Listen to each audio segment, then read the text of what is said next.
السلام عليكم ورحمة الله وبركاته.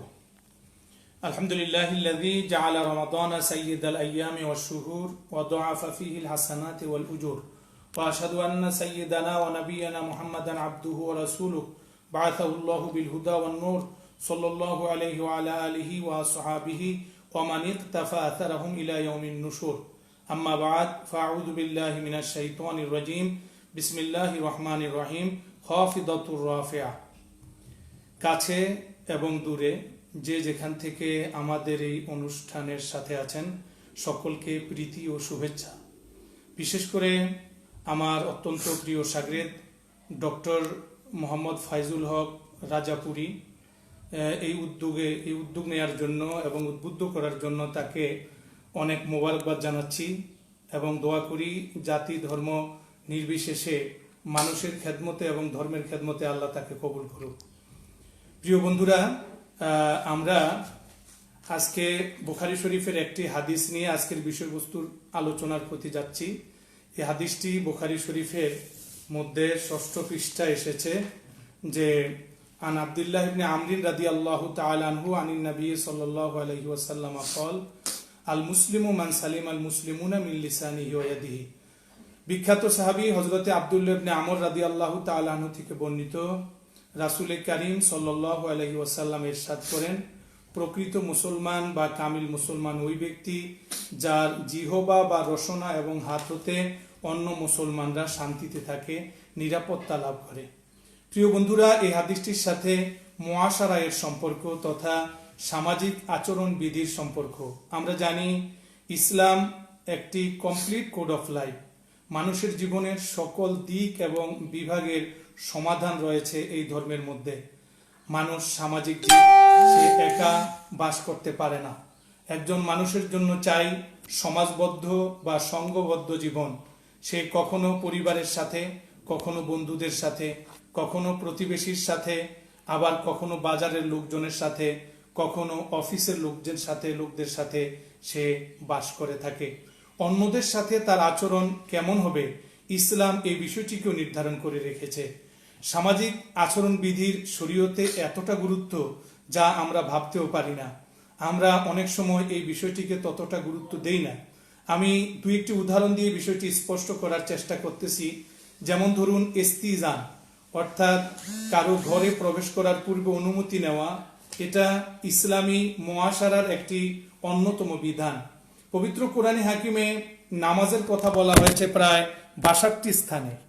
এই ৬২টি স্থানে নামাজের কথা এসেছে, কিন্তু নামাজ কিভাবে পড়তে হবে, কত রাকাত করে পড়তে হবে এর ব্যাখ্যা বলা হয় নাই।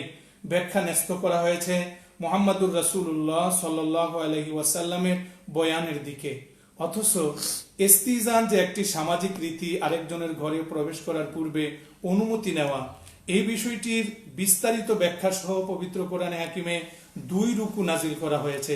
সূরা হুজরাতের বিরাট একটা অংশ এই বিষয়ের আওতাভুক্ত। আমরা আরেকটু স্পষ্ট করে যদি বলি তাহলে আমরা দেখব হযরত ইমাম বুখারী রহমতুল্লাহ আলাইহি তার আল আদাবুল মুফরাদের মধ্যে একখানা হাদিস নিয়ে এসেছেন, যে হাদিসখানা বিখ্যাত বর্ণনাকারী রাইসুল মুকসিরিন সুলতানুর রুয়াত হযরতে আবু হুরায়রা রাদিয়াল্লাহু তাআলা আনহু বর্ণনা করেন, ক্বালা কিলা লিন নবী সাল্লাল্লাহু আলাইহি ওয়াসাল্লাম ইয়া রাসূলুল্লাহ ইন্না ফুলানাতা তাকুমুল লাইল ওয়া তাসুমুন নাহার। অন্য রিওয়ায়াতে এসেছে যে রাসূল করিম সাল্লাল্লাহু আলাইহি ওয়াসাল্লামকে বলা হলো, হে আল্লাহর রাসূল, ইন্না ফুলানা, একজন মহিলা আছে, তুজকারু বেকাসরাতি সলাতে ওয়াস সিয়ামে ওয়াস সাদাকা, ওই মহিলা এত বেশি নামাজ পড়ে, এত বেশি নফল রোজা রাখে, এত বেশি নফল সদকা করে, চারদিকে তার নাম মানুষের মুখে মুখে, যে এত বেশি নফল নামাজ রোজা এবং সদকা করার আর কেউ নেই। তবে মহিলার একটি দোষ আছে, সেটা হলো গায়রা আন্নাহা তুজি জিরানাহা, এই মহিলা তার প্রতিবেশীদেরকে তার জবানের দ্বারা কষ্ট দিয়ে থাকে। আল্লাহ রাসূল সাল্লাল্লাহু আলাইহি ওয়াসাল্লাম জানিয়ে দিলেন, হিয়া ফিন্নার, এই মহিলা জাহান্নামে যাবে। আমরা এখানে দেখি একজন মহিলা, তার নামাজ আছে, এরশাক আছে, চাশত আছে, আউয়াবিন আছে, জিকির আছে, তেলাওয়াত আছে, দান সদকা আছে, রোজা আছে, নফল আছে, সব আছে, কিন্তু তার আচরণ ভালো নয়। এই জন্য আল্লাহ রাসূল সাল্লাল্লাহু আলাইহি ওয়াসাল্লাম বলে দিলেন যে সে জাহান্নামে যাবে। আমাদের এখান থেকে বুঝতে হবে যে একজন মুসলমানের ভালো আচরণ কতটা প্রয়োজন। বরং আমরা দেখি একজন মুসলমানের শুধু মুখাবয়ব, মুখের মধ্যে রয়েছে 3টি মৌলিক বিষয়। 1 নাম্বার, সে অন্য কারুর সাথে, শুধু মুসলমান নয়, যে কোনো মানুষের সাথে কথা বলার সময় হাসি মুখে কথা বলবে, গোমরা মুখ নিয়ে নয়, বিষণ্ণ বদন নিয়ে নয়, রূঢ় ভাব দেখায় নয়, লোকজন তাকে দেখে ভয় পাবে, তার কাছে ঘেঁষতে না পারবে, এগুলো নয়। এই জন্য আল্লাহ রাব্বুল আলামিন কোরআন শরীফের মধ্যে বলেছেন, ওলা তুসাইর খাদ্দাকালিন নাস, মানুষদেরকে দেখে তোমার মুখ ফুলায় রেখো না, মুখকে ফুটবল বানায় রেখো না। রাসূল সাল্লাল্লাহু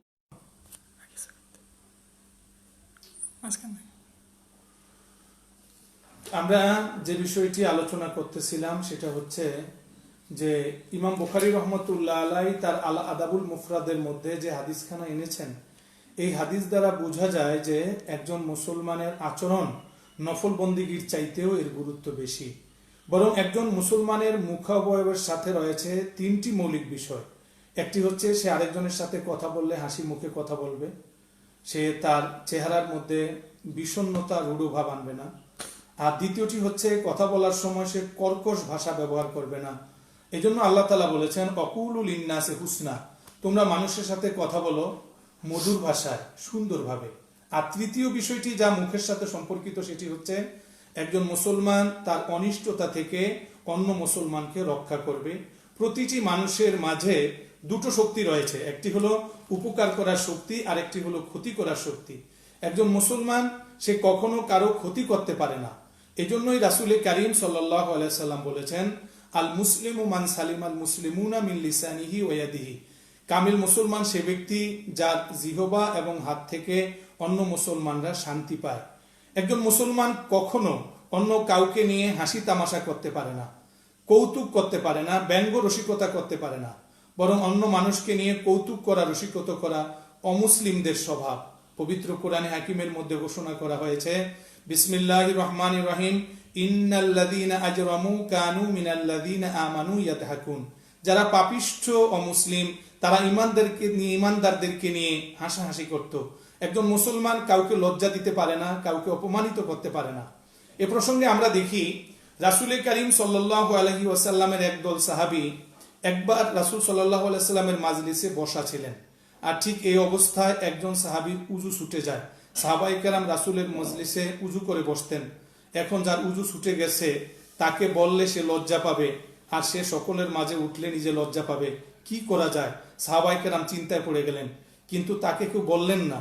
বরং হযরত ইবনে মাসউদ রাদিয়াল্লাহু তাআলা আনহু দাঁড়ায় বললেন, ইয়া রাসূলুল্লাহ, আপনি যদি অনুমতি দেন আমরা সকলে উযু করে আসব। আল্লাহ রাসূল অনুমতি দিলেন, সকলে উযু করে আসলেন। একজন মুসলমানকে লজ্জা দেওয়াকে এতটা কঠিন মনে করতেন সাহাবায়ে কেরাম রিদওয়ানুল্লাহি তাআলা আলাইহিম আজমাইন। এই জন্যই তো ফার্সি ভাষায় বলা হয়, আজ হাজানা কাবা ইকদিল বেহতরাস, একজন মুসলমানের হৃদয়ের দাম 1000 কাবা শরীফের চাইতেও বেশি। অন্যায়ভাবে কোনো মুসলমানের মনে কষ্ট দেওয়ার সুযোগ নেই। প্রিয় বন্ধুরা, আমরা আলোচনা করতেছিলাম নওয়াফেল, মুস্তাহাব্বাত, জিকির আজকার, তাসবিহ, তাহলিল ইত্যাদি কোনো মানুষ যদি না করে তাহলে সে আল্লাহ তাআলার দরবারে সে এই জন্য ধরপাকড়ের শিকার হবে না। তবে সে যদি করে অনেক সওয়াবের মালিক হবে, করা অনেক ভালো। কিন্তু একজন মুসলমান যদি অন্য কোনো মানুষের মনে কষ্ট দেয় তাহলে সেটা অন্যায়ভাবে কষ্ট দিলে কবিরা গুনাহ হবে। এই জন্য ধরপাকড় রয়েছে এবং আল্লাহ তাআলার দরবারে তাকে অবশ্যই কাঠগড়ায়, আসামির কাঠগড়ায় দাঁড়াতে হবে। আমরা আলোচনা করতেছিলাম নফল আমলগুলো এবং সামাজিক ইসলামিক যে ভালো রীতি, এই দুটোর মধ্যে যদি দ্বন্দ্ব হয়, তারও আসে, তখন একজন মুসলমান নফলকে ছেড়ে দিবে, সামাজিক ভালো রীতিকে সে গ্রহণ করে নিবে। আমি সংক্ষেপের কয়েকটি উদাহরণ দিয়ে আজকের আলোচনাকে আমরা একটা সুনির্দিষ্ট লক্ষ্যে পৌঁছানোর চেষ্টা করতেছি। এর প্রথম উদাহরণটি হচ্ছে, আপনারা দেখুন, জামাতে নামাজ পড়া একজন মুসলমানের জন্য গুরুত্বপূর্ণ একটি আমল, সুন্নাতে মুআক্কাদা। কোনো কোনো ফুকাহায়ে কেরাম বলেছেন এটি ওয়াজিব। বরং জামাতে নামাজ পড়া হচ্ছে সলাতের আদায়ে কামেল হয়, আর জামাত ছাড়া নামাজ পড়লে আদায়ে নাকেস হয়। জামাত সহ নামাজ পড়লে সেটা পূর্ণ নামাজ, জামাত ব্যতীত নামাজ পড়লে সেটা অপূর্ণ নামাজ। বরং আমরা দেখি মুহাম্মদুর রাসূলুল্লাহ সাল্লাল্লাহু আলাইহি ওয়াসাল্লাম মরজে ওফাত, ইন্তেকালের পূর্ববর্তীতে যখন তিনি কঠিন রোগে আক্রান্ত, তখনও অতি কষ্ট করে দুইজন সাহাবীর কাঁধে ভর করে তিনি মসজিদে জামাতে উপস্থিত হয়েছিলেন। আল্লাহ রাসূল বলেছেন, যদি ঘরের মধ্যে মহিলা এবং শিশুরা না থাকতো, যারা জামাতে আসে না, তাদের ঘরে আমি আগুন ধরাই দিতাম।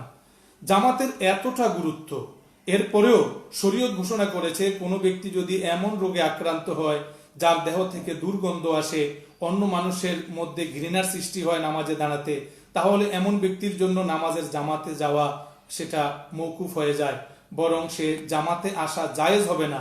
যদি সে জামাতে আসে তাহলে তার পাপ হবে। এখানে আমরা দেখি যে সামাজিক রীতিকে ইসলাম কতটা গুরুত্ব দিয়েছে।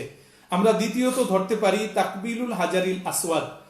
হাজারে আসওয়াদকে চুম্বন করা একটা বড় ধরনের নেক আমল। বরং হাদিস শরীফের মধ্যে এসেছে, হাজারে আসওয়াদ ইয়াকুতুম মিন ইয়াওয়াকিতিল জান্নাহ, বেহেশতের ইয়াকুত পাথরের মধ্যে একটি। কোন কোন রিওয়ায়াতে এসেছে কানা আবিয়াদ মিনাল লাবান, এই পাথরটি দুধের চেয়ে বেশি সাদা ছিল। রিওয়ায়াতে এসেছে যে ব্যক্তি হাজারে আসওয়াদে চুম্বন করে সে যেন আল্লাহ তাআলার কুদরতি ডান হাতে মুসাফাহা করলো। রাসূল কারীম সাল্লাল্লাহু আলাইহি ওয়াসাল্লাম নিজে হাজারে আসওয়াদে চুম্বন করেছেন, সাহাবায়ে কেরাম চুম্বন করেছেন। এরপরেও যদি হাজারে আসওয়াদে চুম্বন করতে গিয়ে কোনো মানুষকে ধাক্কা দিতে হয়, কাউকে কষ্ট দিতে হয়, তাহলে এই অবস্থায় হাজারে আসওয়াদ চুম্বন করা জায়েজ নেই, বরং সেটা গুনাহ হবে।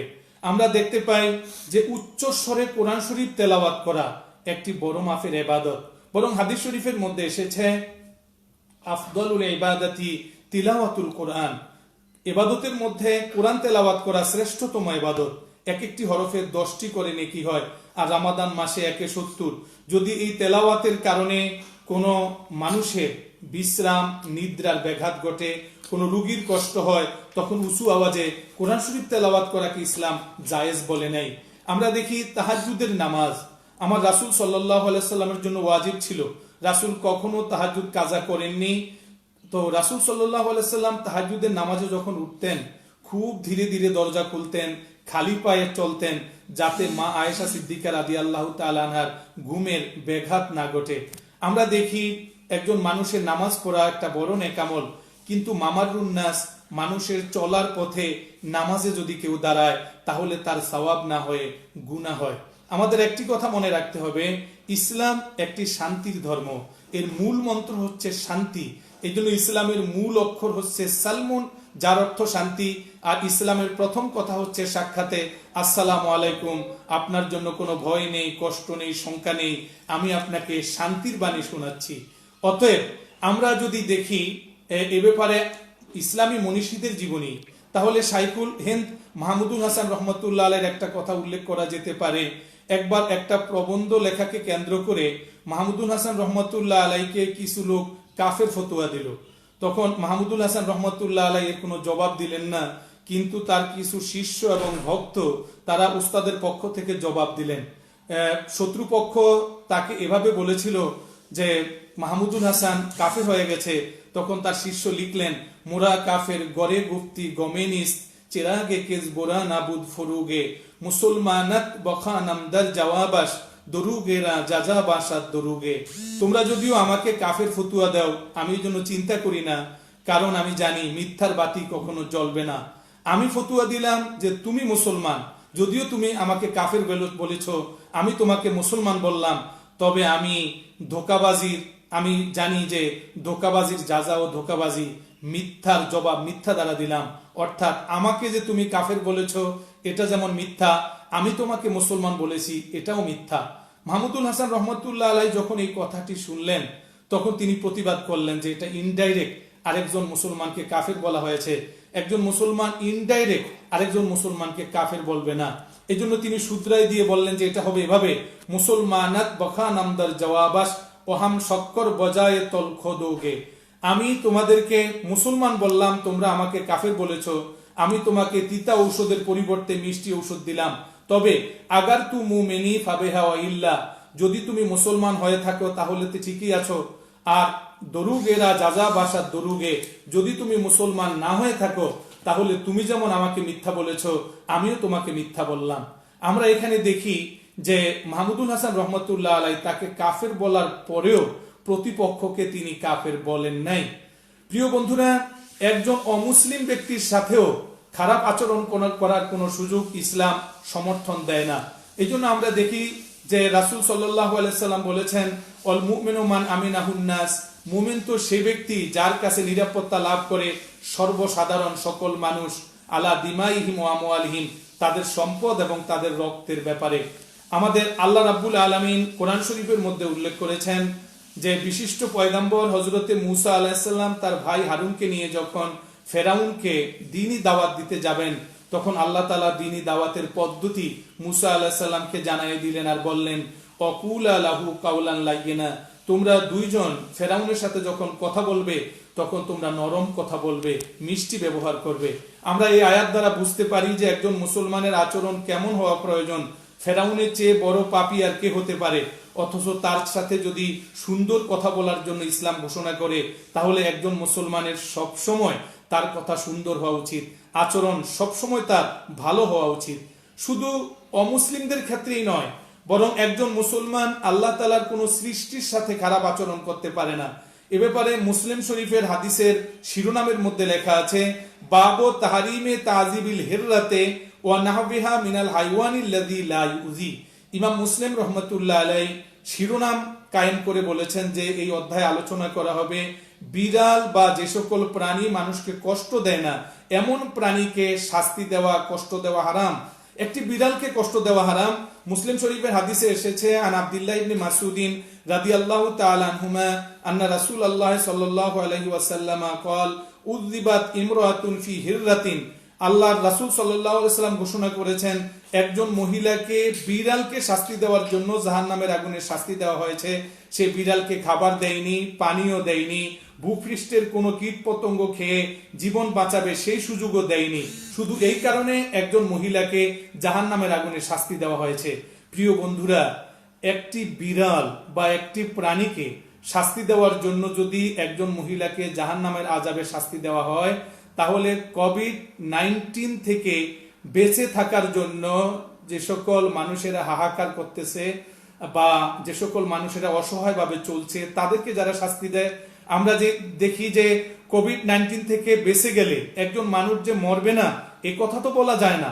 তাহলে যারা বাঁচার জন্য নিজের মাকে জঙ্গলে রেখে এসেছে বা রাস্তায় রেখে এসেছে, যারা ইমাম বা মুয়াজ্জিনের গায়ে হাত তোলার মতো ধৃষ্টতা প্রদর্শন করেছে, যারা ত্রাণের জন্য আগত অসহায় গরিব মানুষের গায়ে নিষ্ঠুর আঘাত এনেছে, যারা গরিবের খাদ্য চুরি করে গুদামজাত করেছে, যারা গরিবের ভাড়াটিয়াকে ভাড়া না দেওয়ার অজুহাতে নির্মমভাবে ঘর থেকে বের করে দিয়েছে, যারা অধস্থন কর্মচারীদের এই দুঃসময় অধিকার হরণ করে তাদের প্রাপ্য হতে বঞ্চিত করেছে, এদেরকে আমরা কি বলবো? আমরা এদেরকে মানুষরূপী পশু বলতে পারি না। তবে আমরা বলতে পারি যে আল্লাহ তাআলা বলেছেন, উলাইকা কাল আনআমে বাল হুম আদাল, এরা পশুর মতো নয়, বরং এরা পশুর চেয়ে নিকৃষ্ট। পাশাপাশি যে সকল দানবীর এবং ত্যাগী বীর জনতা, যে সকল ওলামা, যে সকল বুজুর্গ নিজের জীবনকে বাজি রেখে হাজার হাজার বস্তা ত্রাণ বিতরণে নেমে গেছেন, যে সকল তালিবুল ইলম কোভিড-19 এ মৃত্যুবরণকারীদের দাফন কাফন ও জানাজার জন্য নিজেদেরকে সঁপে দিয়েছেন, আমরা অন্তরের অন্তঃস্থল থেকে তাদের জন্য দোয়া এবং মোবারকবাদ জ্ঞাপন করছি। আমরা কামনা করি তাদের সুদীর্ঘ এ রমাদান মাসে আমরাও যেন পরোপকারের ন্যায় পরোপকারের শিক্ষায় দীক্ষিত হতে পারি, অন্যকে কষ্ট না দেই, অন্যের জন্য নিজেরা কষ্ট করা শিখি। আল্লাহ রাব্বুল আলামিন আমাদেরকে সে তৌফিক দান করেন, আমিন। প্রিয় বন্ধুরা, আপনাদের মাঝে আরো রয়েছে আজকে বিশেষ কয়েকটি প্রশ্নোত্তরের আলোচনা, যে প্রশ্নগুলো আমার কাছে ইতিমধ্যে পাঠানো হয়েছিল। এর মধ্যে প্রথম প্রশ্নটি হচ্ছে হাসা মাদ্রাসা থেকে আব্দুল্লাহ সাইফ, সে প্রশ্ন পাঠিয়েছে যে জুমার নামাজ মসজিদ এবং ঈদগাহ ছাড়া অন্য কোথাও পড়া যায় না, একজন ব্যক্তি বলেছেন। অতএব বাড়িতে জুমার নামাজ এটা তাদের ঠিক হয়েছে কিনা।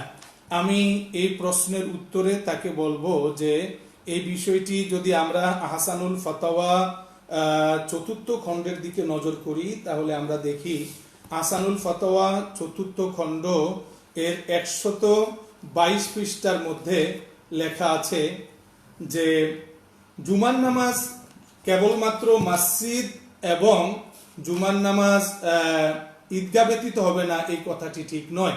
বরং আহসানুল ফতোয়ার মধ্যে লেখা আছে জেলখানার মধ্যেও জুমার নামাজ পড়া যায়।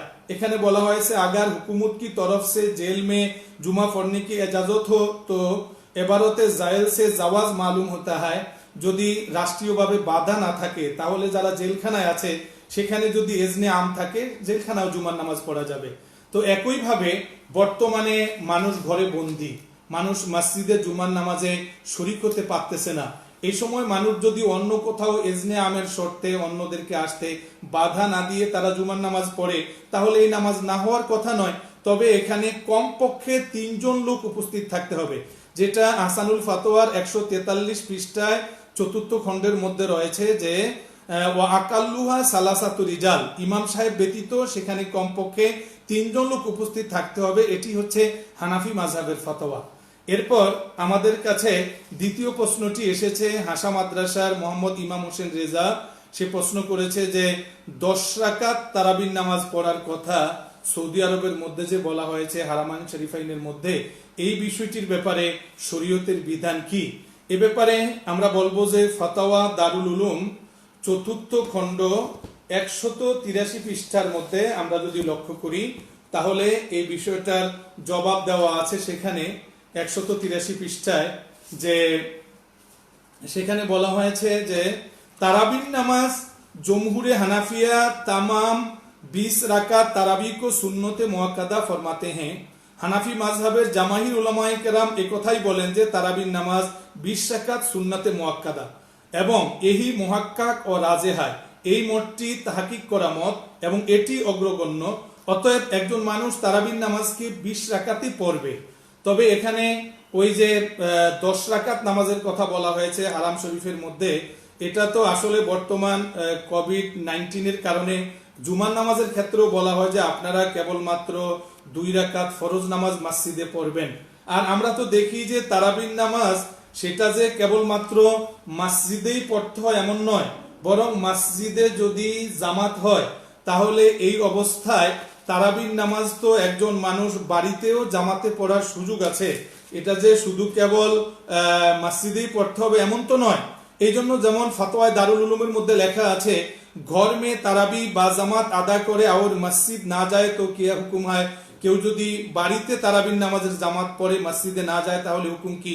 এখানে বলা হয়েছে যে হুকুম হচ্ছে যে আন্নাল মাসনুনা কিফায়া, মসজিদে তারাবির নামাজ জামাতে পড়া সুন্নতে কিফায়া, একামাতুহা বিল জামাতি ফিল মসজিদে, মসজিদে জামাতের সাথে পড়া, হাত্তা লাউ আকামুহা জামাতান ফি বুয়ুতিহিম ওয়ালাম তাকুম ফিল মসজিদ আসিমাল কুল, যদি এমন হয় যে মসজিদে কোনো জামাত হয় না, মানুষের বাড়িতে নামাজ পড়ে, তখন সকলের গুনাহ হবে।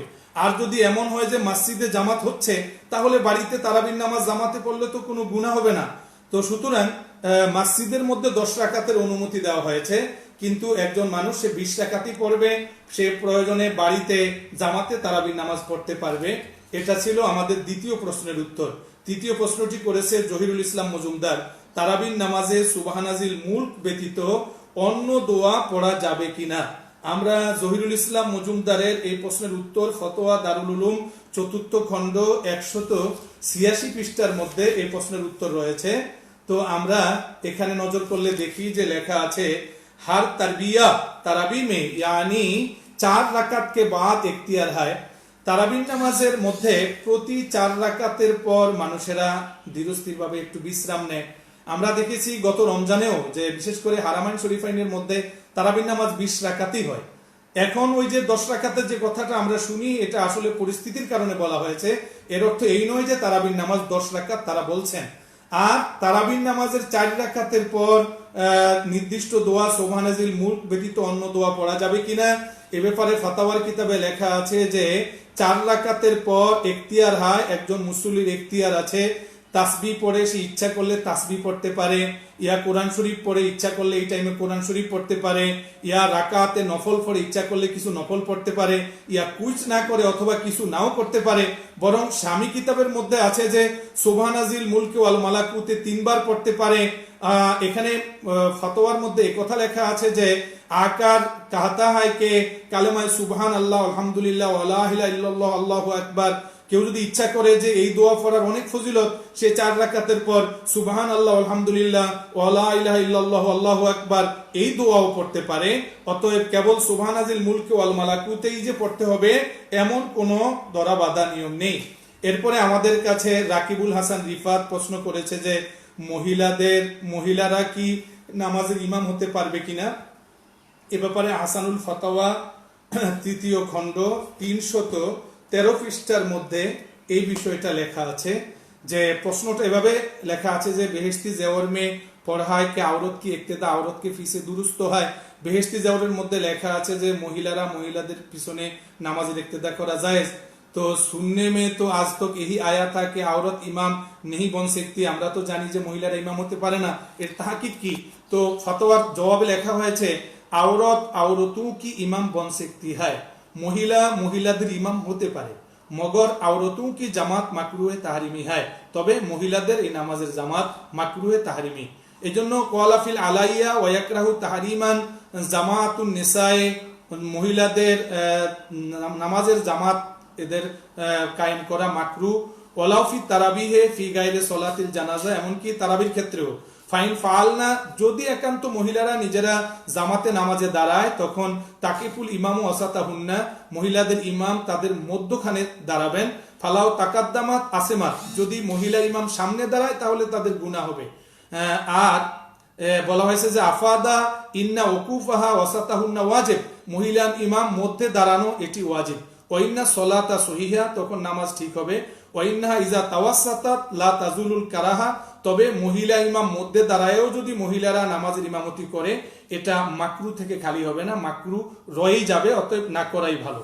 এরপর আমাদের কাছে যে প্রশ্নটি নিয়ে আসা হয়েছে সেটা হচ্ছে যে ইমাম সাহেব নামাজের মধ্যে, তারাবির নামাজের মধ্যে কোরআন শরীফ দেখে দেখে পড়তে পারবেন কিনা, যে বিষয়টি নিয়ে বর্তমানে খুব তোলপাড় চলছে। নফল নামাজের ক্ষেত্রে কি বিধান, সুন্নাত নামাজের ক্ষেত্রে বা ইমামতির ক্ষেত্রে, ফরজ নামাজের ক্ষেত্রে ইমাম সাহেব কোরআন শরীফ দেখে দেখে পড়তে পারবেন কিনা। এ ব্যাপারে আমি সরাসরি বুখারী শরীফের দিকেই চলে যাব। যে বুখারী শরীফ 1ম খণ্ড 96 পৃষ্ঠায় এ ব্যাপারে যে কথাটি লেখা আছে সেটা হচ্ছে যে 96 পৃষ্ঠার মধ্যে লেখা আছে একটি হাদিস, সেটা হলো বাবু ইমামাতিল আবদে ওয়াল মাওলা ওয়া কানাত আয়েশাতু রাদিয়াল্লাহু তাআলা আনহা ইয়াউমুহা আবদুহা যাকওয়ানু মিনাল মুসহাফে। মা আয়েশা সিদ্দিকা রাদিয়াল্লাহু তাআলা আনহার নামাজের ইমামতি করতেন জাকওয়ান তখনও গোলাম ছিলেন, কিন্তু সে কোরআন শরীফ সুন্দর পড়তেন। তো এখন জাকওয়ান সে মিনাল মুসাহাফে কোরআন শরীফ দেখে নামাজের ইমামতি করতেন।